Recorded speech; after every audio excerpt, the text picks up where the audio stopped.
कलामे अकदस विचों ज़बूर नंबर 34। मैं हर वक़्त खुदावंद नूं मुबारक कवांगा, उहदी सताइश हमेशा मेरी ज़बान ते रहेगी। मेरी रूह खुदावंद ते फ़ख्र करेगी।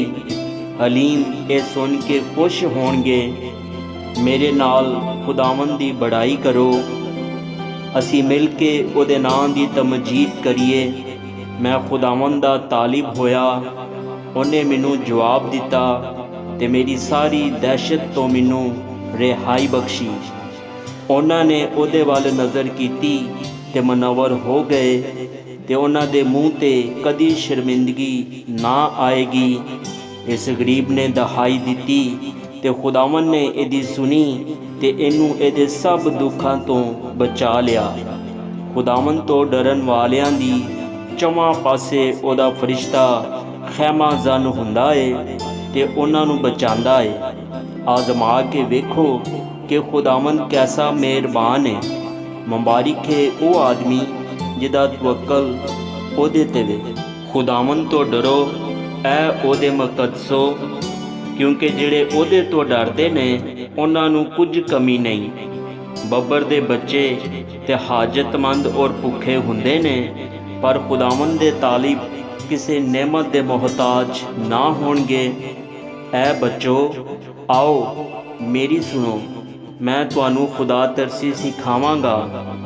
वो कौन आदमी है जिहड़ा जिंदगी दा मुश्ताक है ते वड्डी उम्र चाहता है ताकि भलाई वेखे। अपनी ज़बान नू बदी तो बाज रख ते अपने होंठां नू दगा दी गल तो। बदी नू छड्ड ते नेकी कर, सुलह दा तालिब हो ते ओहदी पैरवी कर। खुदावंद दी निगाह सादकां ते वे ते ओहदे कन उन्हां दी फरियाद ते लगे रहिंदे ने। खुदावंद दा चेहरा बदकारां दे खिलाफ है, ताकि उन्हां दी याद ज़मीन तो मिटा दे। सादक चलाए ते खुदावंद ने सुनिया ते उन्हां नू उन्हां दे सब दुखां तो छुड़ाया। खुदावंद शिकस्ता दिलां दे नज़दीक है ते खस्ता जाना नू बचांदा है।